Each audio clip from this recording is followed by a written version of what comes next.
It is recording. Okay. This may not make sense. Can you open that for me? Why? Why? Okay. Nope, I'm good for now.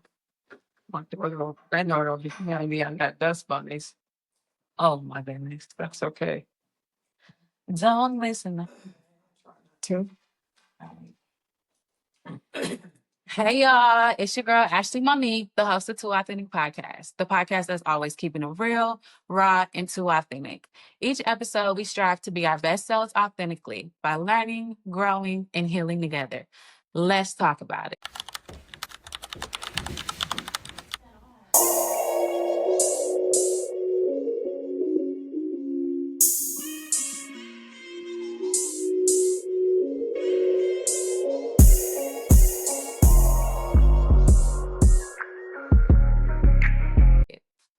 Hello, y'all. Hello.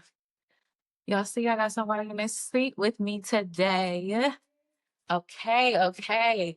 Let's just get straight into it. First of all, wait, but before I do that, did y'all listen to the last episode? Before you listen to today, I need you to just go back and listen. We're talking about healing because can't nobody heal you but you and the good man upstairs, all right? So take a listen to that. Then I want you to hop back over to this one. But let's get into it. Today, my number one person in the whole wide world is here with us today. It is October. Y'all know it is Breast Cancer Awareness Month. We have to save the tatas. And ladies, when I tell you go get your mammograms, I mean that. I had one recently, my first one actually in July. I had to fight for that, but we're going to get into that later. But today, I have my cancer survivor here today. I have my warrior princess here. And today we're going to talk about her story. This is my built-in bestie, my mother, Dr. Wanda Soignier. Well, y'all. Hello, everyone. You can say, hey, y'all. Hey, y'all. It's okay. Besties, I have my mother here. How you doing today? I am well, thank you. Good to be sitting on this side with my daughter Ashley. So it's very nice to be here. I was nervous about having you here. I don't know why. What you mean? All that doctor stuff. Those are just titles. When you are a mother, you wear many hats. So I'm just mom, mommy, mom, Nima. But right now I'm just mom. Just not honey. I'm just mom. So I'm done with that right now. Just mom. Just mom. So, okay. I wanted to have this conversation with you today because, first of all, I saw you go through this firsthand. I saw you get up and move and not be fearful, not one bit. I was able to see you be you and still give God glory through all of this. Tell us about, first of all, who are you? Who are you? Besides my mom, who are you? Who are you? First, I like to think that I'm just a Big Wanda, not the little one, because y'all know I always say that because she a big stepper. We gonna go there. So I am fearfully and wonderfully made by God. First of all, I'm created to worship Him. My daughter made a very bold statement about how I was able to walk through cancer and not be fearful. That was a leap of faith, a huge leap of faith, because I truly believe that I had cancer. Cancer didn't have me. And that's only because I told God that this wasn't my cross. It was my cross to bear, but that He would have to bear it with me because I belong to Him. And so, with that, I was able to step out in my faith, for my faith, because of my faith. I refused to be held hostage by a disease that I had no control over. I was fortunate enough to have the best medical care that you could get. Thanks, Mayo. I continue to go there today. I was able financially that if I needed something, that did not stop me. And I ran into so many women who were going through the same thing as myself. They did not have proper medical care. They had to, And that's relinquished right now. That is a big thing in the world right now is Medicare and medical attention, medical insurance. I met so many women on my journey, and still today, uh, who, girl, I was saving up for a car and my dream car, and I had to relinquish my savings because my insurance company wouldn't pay.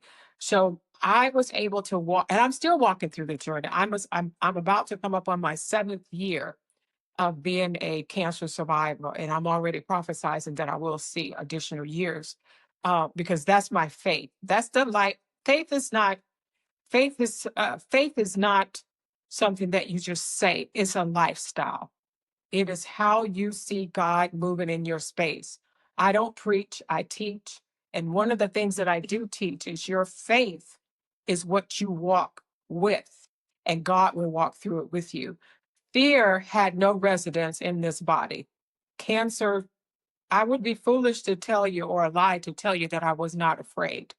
I was afraid that my family was going to fall apart. My children, we waited, my husband and I waited till the last minute to tell them, but I was not afraid of the outcome because regardless, whatever God does, he does it well.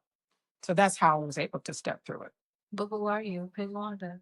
So Wanda is, I'm human, just like my kids and my grandkids. They seem to think I'm Superwoman. I'm really not. She is. I'm really not. I'm an ordinary girl who's seeing some extraordinary things, and that's again because of my faith. My faith, because of the lifestyle that I chose. I made a choice. I made a choice a long time ago of how I wanted to live. Not perfect, but how I wanted to live. I want Wanda to be the girl next door kind of person. I got so many stories I could tell you, but my granddaughter Lily, she always tells me that, Nima, you sweep dust, or Nima, because I'm not perfect. They think I'm perfect. I'm really not. I just have a lifestyle. So Wanda I could be your girl next door. I could be your friend.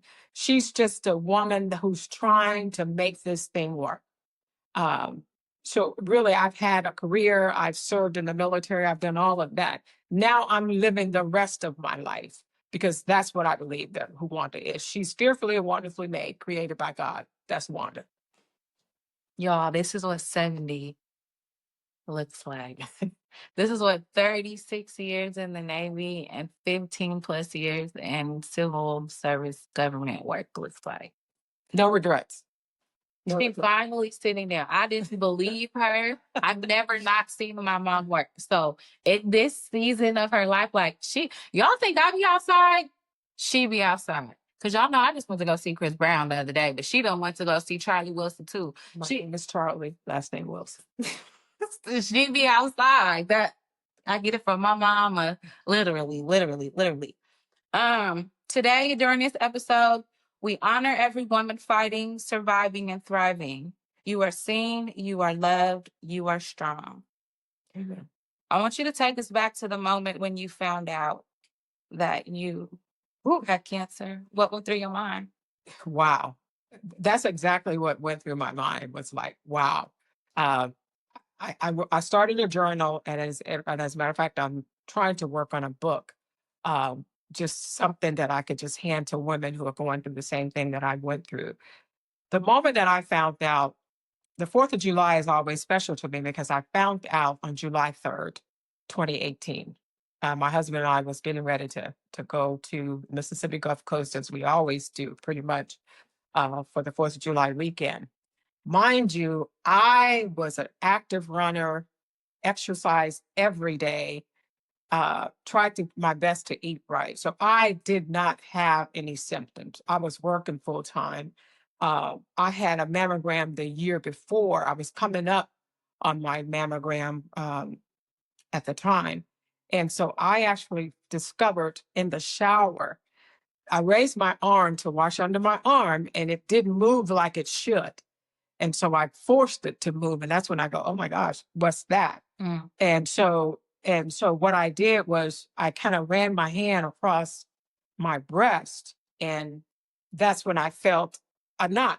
It was underneath my breast, not on top, underneath. Because they tell you too. And some got ready to rub to rub over. over. They don't really They tell don't really tell you to but underneath. they want you to rub the rubbing at the top. So Right. the fact that you even went, Yeah, I just, for some reason, I just went under. And so I jumped out of the shower and went and got my husband. I said, Houston, we have a problem, you know. And so, again, back to the healthcare piece, I had a good relationship with my primary care physician. So I immediately called her. And she confirmed, as all she could do, was that there was something there, and that it was rather large. And so she said, we need to get you in for a biopsy. Now, this was on a Wednesday. The 4th of July was that Friday or Thursday or that Friday. So nobody was going to get me in that soon. So I went through a period of uncertainty. And this is what I tell anybody, you know, try to maintain yourself. I did do the ugly cry.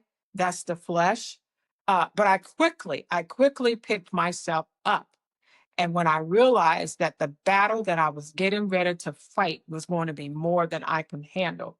And so I just kind of went back into myself. As a matter of fact, we canceled our trip because I didn't feel like I would be myself and I would have to answer too many questions. And I didn't want to put myself. and you have my kid. Right. And I had my daughter's kids at the time. I just didn't want to be answering a lot of why you blah, blah, you know, I didn't want to deal with that.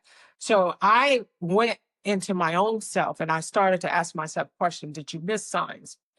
But I didn't stay there. The key was I went there, but I didn't stay there. And so it was a shock to me when I discovered the lump. But when I went for the biopsy, which was on July 9th at 10:45 a.m. at Phoebe Memorial Hospital here in Albany, Georgia, I remember it very well. When I was lying on the table, the atmosphere, when they did the biopsy, the atmosphere shifted. The one of the nurses that was actually taking the biopsy, I don't know if she's seen cancer or she know what this looks like, but her whole facial expression shifted. And the physician that was doing the work, it took them longer than usual, again, because of where the lump was located. And so I just felt like I had cancer the moment I came out of the room. So my husband, who was waiting, uh, I actually told him, I said, honey, we have cancer. And he said, honey, no, don't say that. I said, honey, we have cancer. This is what we need to do. And so the biopsy came back on July the 21st, I believe it was, thereabouts. And so my primary care doctor called and said, hey, I got your biopsy back. I want to meet with you and your husband. So of course we went over, we got the results and we knew we had cancer because I had already spoken that. And so she asked me where did I want to go? We had already done prepare as if you are going to walk through this with the best medical Hope for care. the best, Hope for the best. prepare for the worst. Prepare for the worst. But try to remain as calm as you possibly can. So we went to Mayo. We got in the car that very day. And because they sent our stuff, we didn't even have an appointment. We just went there. I'm trying to get an appointment while we're on the phone. And we get there and Mayo redid everything. They didn't like the biopsy. They did not redo the biopsy, but they did another series. I got in, I think, the next day. So my discovery, which is part of how I write my book, and which I'm writing on, our first thing I talk about is the discovery. How did you discover this? And that's how I discovered it in the shower. Again, I was active, I was exercising, lifting weights, doing all of that, and I just didn't feel anything. How did your husband feel? So my husband tried to be the champion, the pawpaw, the honey that he is. He was not, they don't show their emotions very well. Uh, but he was a little nervous for me, I could tell, because he hovered a little bit more than usual. Um, so he was a little shaken. I think the worst part for him was when Mayo confirmed it. When we were actually getting in the car to go to Mississippi, because the oncologist said, keep living your life, keep moving, keep moving, keep moving. So when we finished at Mayo and when I tell you they did a battery, I was like a needle here, MRI, CT scan, all kinds of stuff. So we were in the car and we got the call from Dr. Moreno, who's the best oncologist in the world, for me anyway. He said, he said, wherever you are, I need for you guys to come back. He says, it's confirmed you have carcinoma carcinoma, breast cancer, stage 3, progressive stage 4. And we lost it. He's driving, we had to pull over. We both lost our lunch. And that's when I told God, I cannot do this. I know you have a plan and a purpose for me, but I cannot do this. And my husband, for the first time in many years had I seen him cry, his emotions overtook him. We turned around, went back to Jacksonville. All this with my kids in the car? No, we did. Yeah, This was that's correct. this was the second. We didn't go on the 4th of July. This time we were going by ourselves. I didn't take them. We were going to take them in July, but when we canceled that trip, we were just going for the heck of it, and I didn't take them. But we turned around and we came back, and that was how he handled. But he was a warrior. He was a champion, because he had to drive me to every appointment, 3 hours away.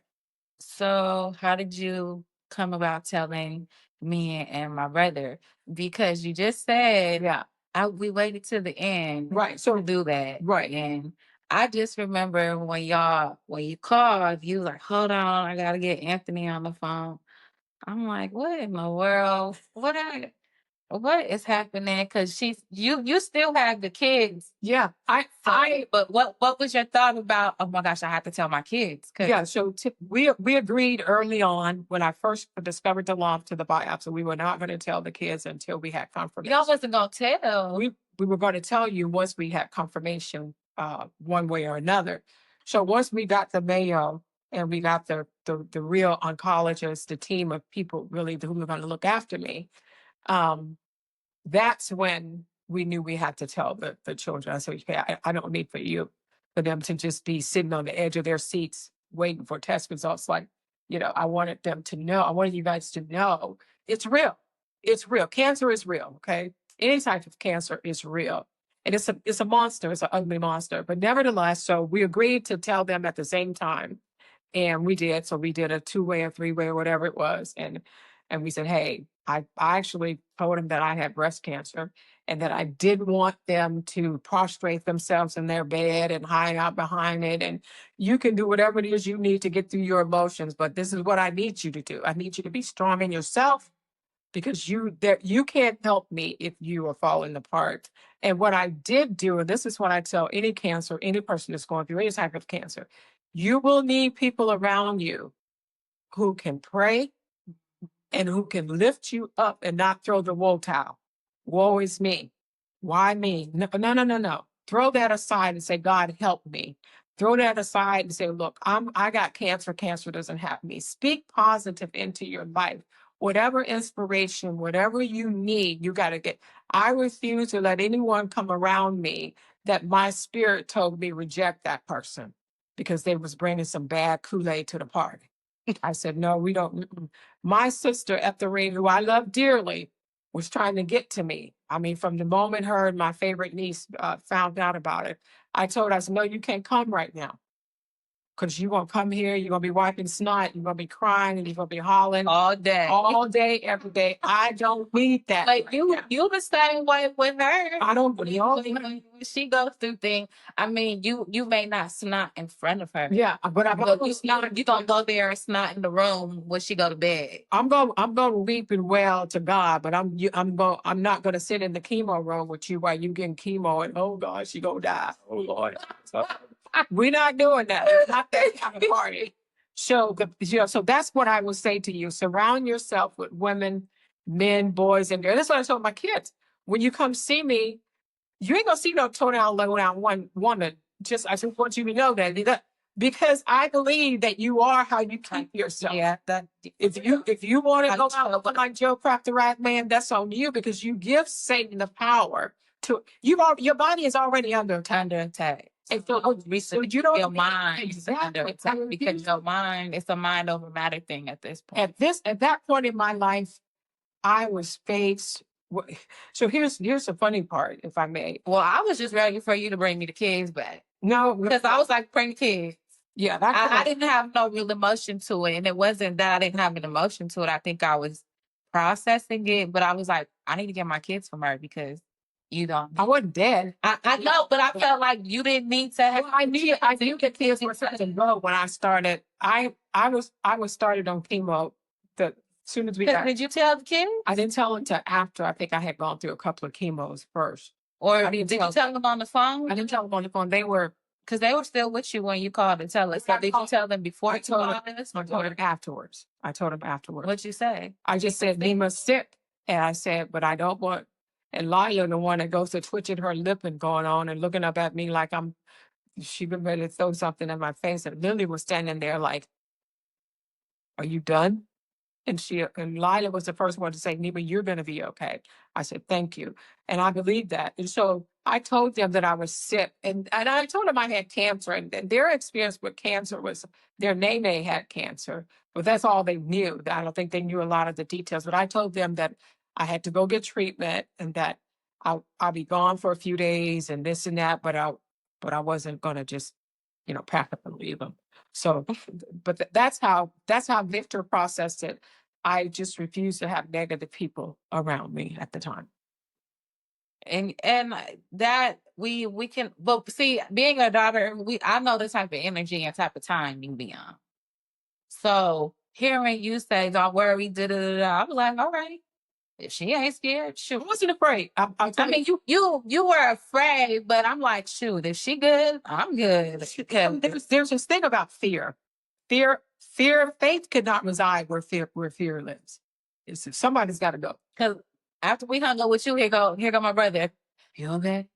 You good? Are you okay? Like, that sound like him. Yes, fool. I'm okay. Are you okay? Because yes, we love you down, Wanda, but we like, you good? Yes, I'm good. He like the kids. Yes, I know. I'm trying to get the kids back too. He like, yeah, go get the kids. So yeah. So I was okay with what I was dealing with.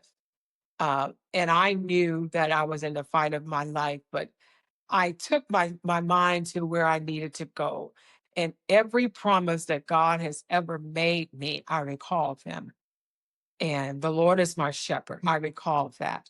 I recall, hey, Lord, I'm not one to say, your sins is what causes you. No. I don't believe that. I believe that God just himself and he loves. some people think that. Some people, oh, she's sick because she been mean all her life. I mean, to me, you have to understand scripture, and we're not here for that today. I just took God at every promise that he'd ever spoken that to me, I took it literally and personally. You say you're a healer, show up, heal. You say you're delivered, deliver. You said that I can cast off. Here you go. Yeah. Come on, get it. You want it? Yours. It's yours. And so I had my conversation, my prayer life changed. I trench and drench myself in prayer daily, constantly. And I would literally tell God, are you listening to me? Are you going to, I need to know that you hear me. And then he would quickly remind me that it ain't about me. You're going through this because your testimony is going to save and help somebody else. I chose you. And now you get to choose how you go through this journey. And so I reminded him every single day. And then I had to take myself out of it. And I began to say to myself, why not me? If you're so wonderful and you so this, let him use you. Right. Let him do one thing in your life. Being used is always a pretty situation. It's not pretty. Being used isn't always pretty. No, it's ugly. Yeah, it's ugly. It's ugly. And so I was in a you really get used. You really get used. I was used, but this is how God worked. And I don't know her next question, but this is how God worked. We had to drive 3 hours to get chemo. We would leave. My chemo was always on a Friday. Y'all, typically. Pause. She was still going to work, y'all. It's my story.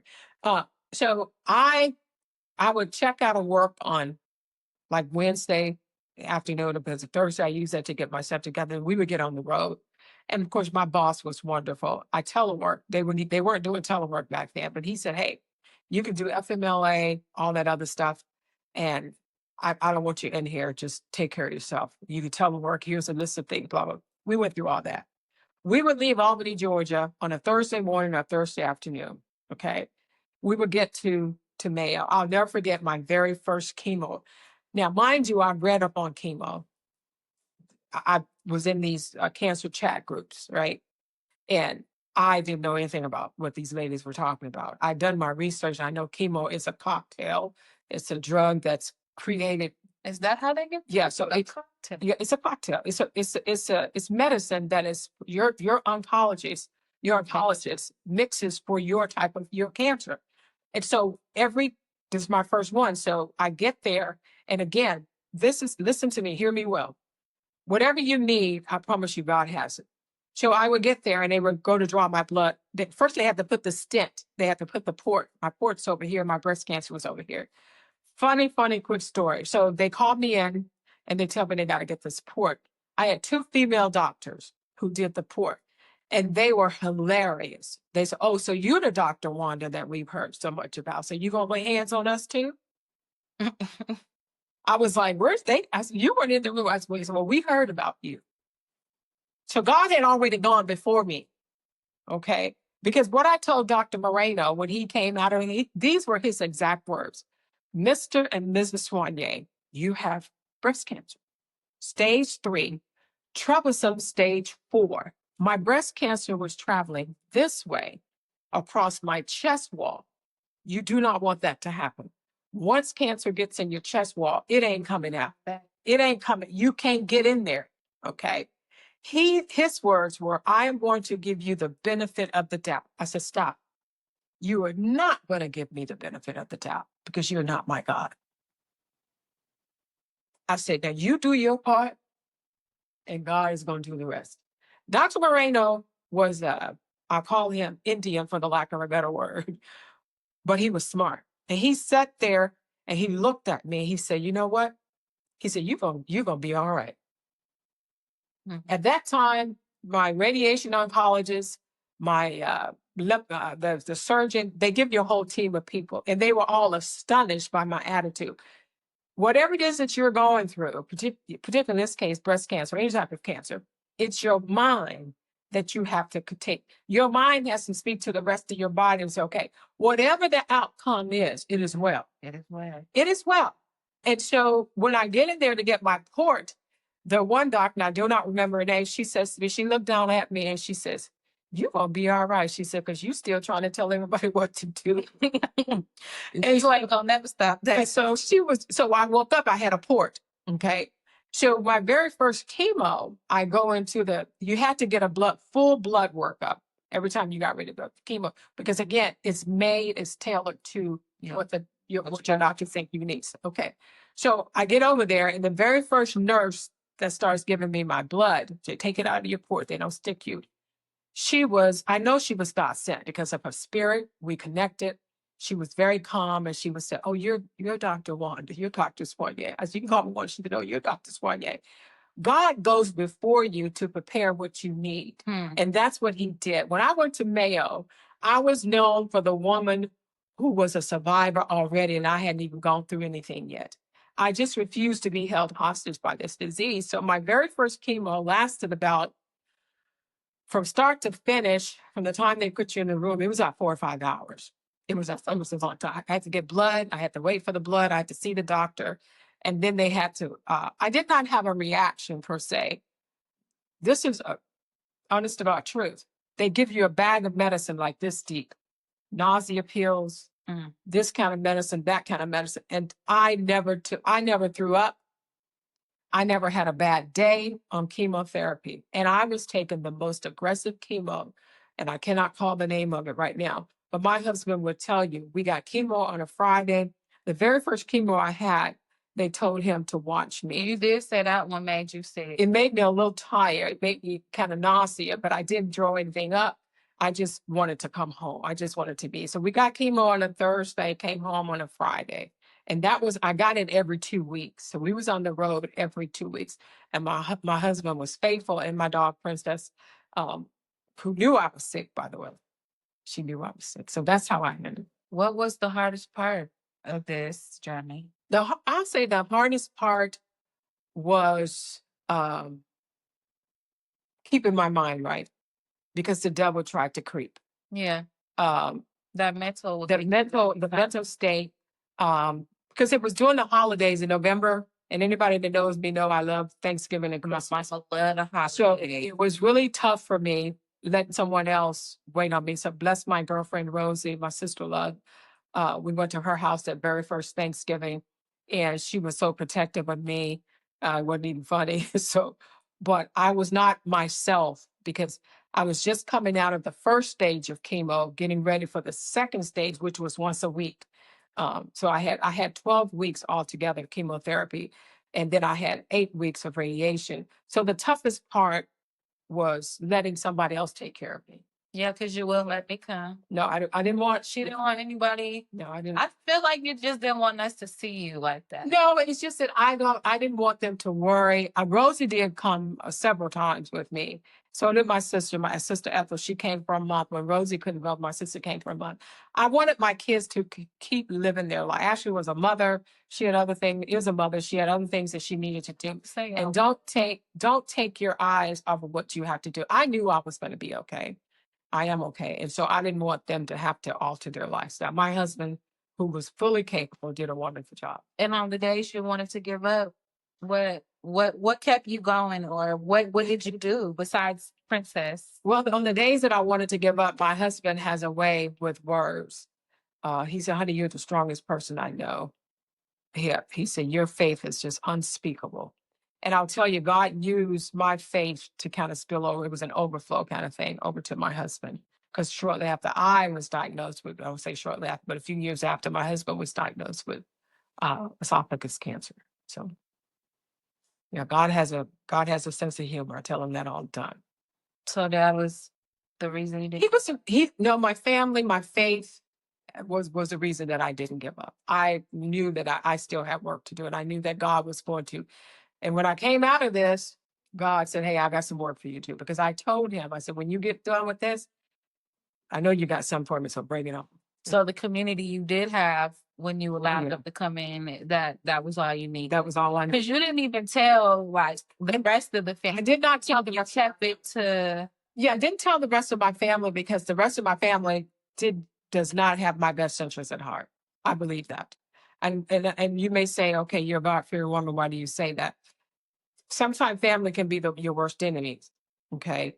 My family, my other siblings and I have never been tight.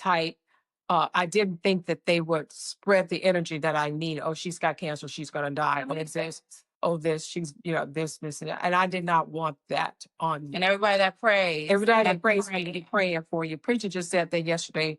Be careful who you ask to pray for you. But then again, when I needed prayer, I knew where I needed to go. There were days that I couldn't pray for myself. Let me be honest. There were days that I could not pray for myself.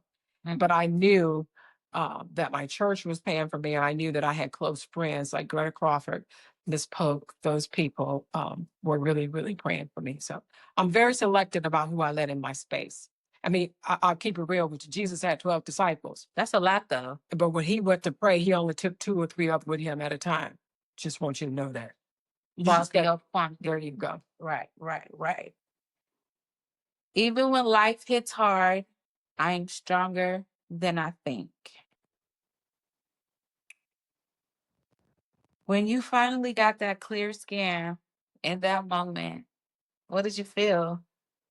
When I got the clear what? The scan came back clear. Oh, wow. Wow. Cancer. You got to ring that bell. Oh my gosh. So, you come out of chemotherapy and you're constantly, like I say, even though I was out of chemotherapy, the chemo was still in my body. I have what they call chemo brain. Sometimes it creeps back in. So when I finished the chemo, I had a lumpectomy. They didn't take the breast, they just went in. And I had 7 lymph nodes. Lymph nodes is what the cancer travels in your body. They took 7 from under my armpit. That's a lot. That's a lot. But your dad had 17. Mm. So I had 7, and none of them had cancer. None of them. I said, "Okay, God, you just showing out." Okay. Every time. And so then she said, the reason why the surgery was only supposed to last a couple of hours, but Dr. McLaughlin, who is the head, she was just a surgeon at the time, but she was well renowned throughout Mayo, throughout this area, Jacksonville area. She's now the head nurse, or head doctor over at Mayo in that clinic, in that hospital. She told Victor and my sister that she stayed in longer because she had to scrape, because she saw something that, excuse me, let me back up just 1 second. So you sign a consent form when you get ready to go into the hospital. And what I like about Mayo is they are so meticulous. Are you DNR? Do not resuscitate? Yes. Yes. Why? Can we talk? Can I finish this? Okay. So anyway, so they do so many checks and pre-checks. And so I'm actually on the table. Okay. This is what I was told. I'm on the table and she's going to go in and do one area because she know exactly what's been targeted. But the person that checks her work said, no, I need for you to go over here because I see something that's creeping out that if you don't get it, you're going to have to go back in a minute. So that's why she had to stay in longer and she had to scrape because the scan picked it up, but it didn't mean that she had to go there. But her boss said, you need to go. Just need it anyway. Just get it anyway, because you're already in there. And we don't have time to rebiopsy what that is. You already, yeah. So just go back in there, get it out. So she went in there, she stayed longer because she had to scrape. I got a bunch of scars under my armpit. She went in there and it used to be back in the day when I first finished, it was kind of hard. I couldn't do this. And you had to wear this. I had to wear the sleeve, all that stuff. I had to put the socks on to make my feet feel like I was in the North Pole. But when I came out of the lumpectomy, which was, God has a sense of humor, Valentine's Day, February the 19th, which was the day that my mother transitioned. And so I said, Mom, you still got a sense of God, you still have a sense of humor. And so when I woke up and came in recovery, she explained what she did. Now they actually freeze the lymph nodes and they just took a look at mine a couple of months ago because I'm taking what they call the chemo pill. I'm taking letrozole, and letrozole is a therapeutic pill that's supposed to help you fight breast cancer from however long your doctor. I was supposed to come off of it in 7 years. I have a new oncologist now because Dr. Moreno has moved on to another job. But she said, hey, if you're not having any side effects or you're okay, I would like to keep you on for another 3 years. So I felt great when I got a clean scan. I felt I was thankful. I was grateful. I was prayerful that God had done what he said he would do. And I just knew that it wasn't because of anything I did. It was because of what he wanted for me. God expects for us to do our best. I had the best medical care. I had a driver. I had a family.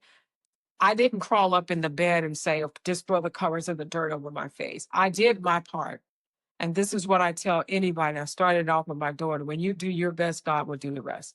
And that's how I lived my life. So I knew in the back of my mind, to truth being told, I knew that I still had to fight.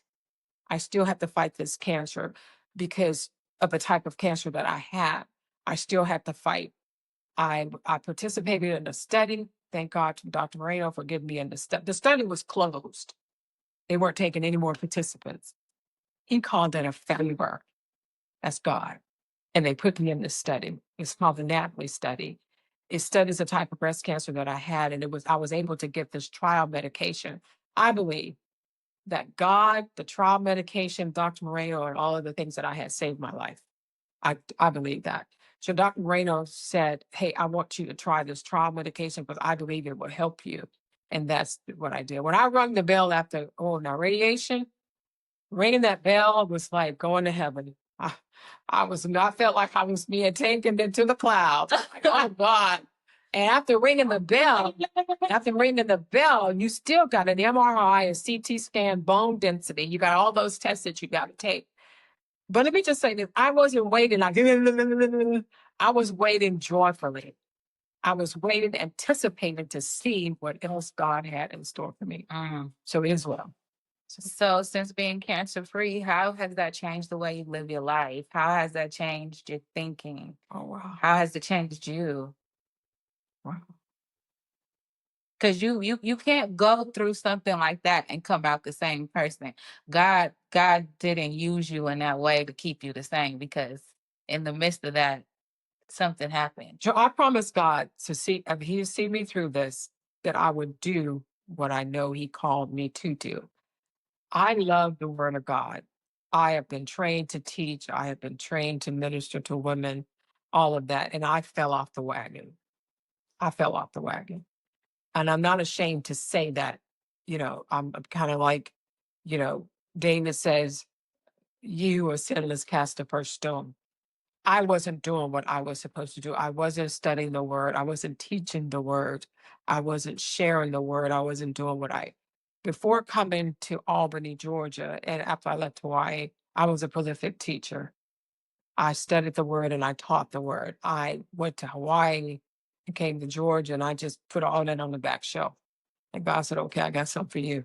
So I promised him that if he would restore me, I would be better at what I'm doing. Now I'm being called to speak, called to teach, called to minister to women. So it's made me put my focus where it needs to be. And that is always giving God his props. And then I like to tell people I'm living in the overflow. I'm living in the overflow. People say you live in your best life. This is no, no, no, no, no, no. I'm living in the overflow because each day he overflows me. And when it overflows, when it comes to you and your cup is full, those around you, get ready, get ready. So it's changed me to be more open and honest about my journey. And it's caused me to take my gifts and talents to a different height. What do you want your legacy to be? I want to live in my legacy. I said this to my grandkids yesterday. I don't want my legacy to be when I die and you try to count pennies. No, no. My legacy is what am I leaving? What am I pouring into you today?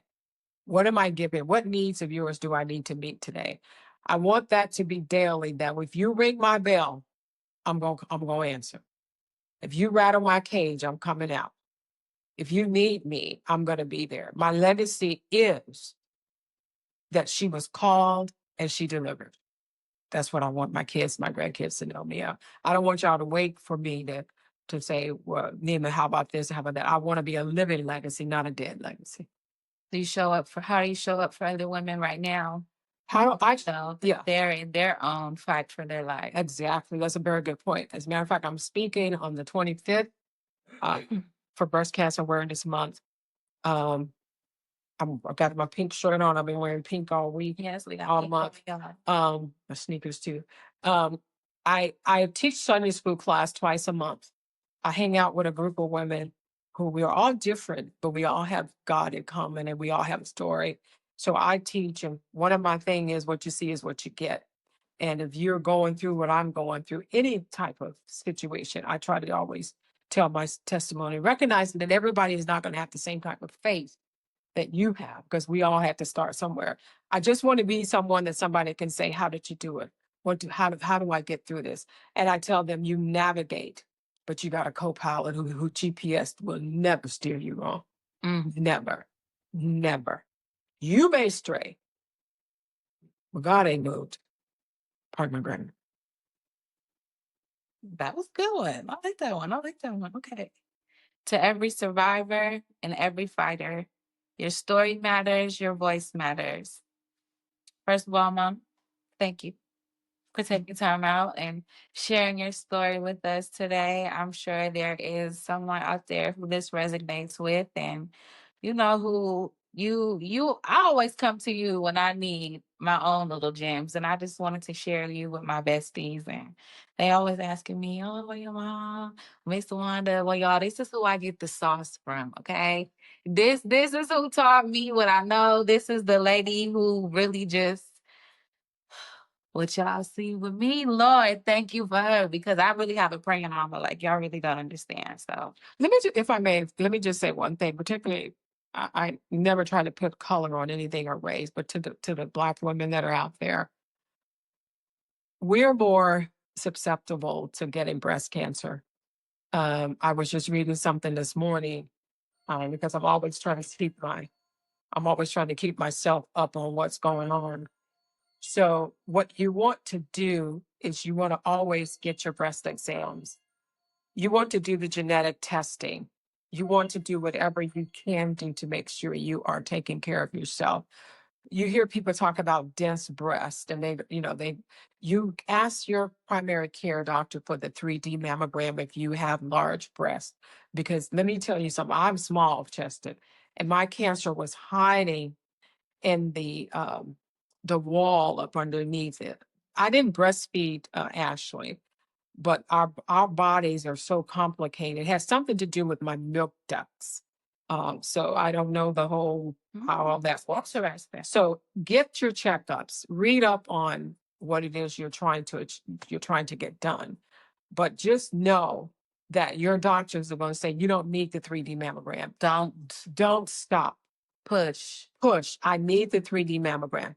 If you can't get that genetic testing, I think if you pay it out of your pocket, it's $200 and some dollars. That's what it was a few years ago.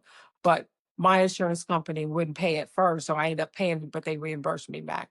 I did the genetic testing because I wanted her to know if I was sick. I'm not a carrier. She's not a carrier because I just got it done myself in July when I went to my OB. She did all that. Yeah. So if your mother, aunt, somebody close to you had breast cancer, you need to get that genetic. Now, I had a sister who had a breast removed early on. The technology and all the stuff that they have at their disposal now, get the test, push to get this done, and make sure you do not have to wait until you're 40 or whatever. You can, if you have a history of your mother or grandmother, someone close, If it's in your blood, if it's in your bloodline, go and start your mammograms as early as you possibly can.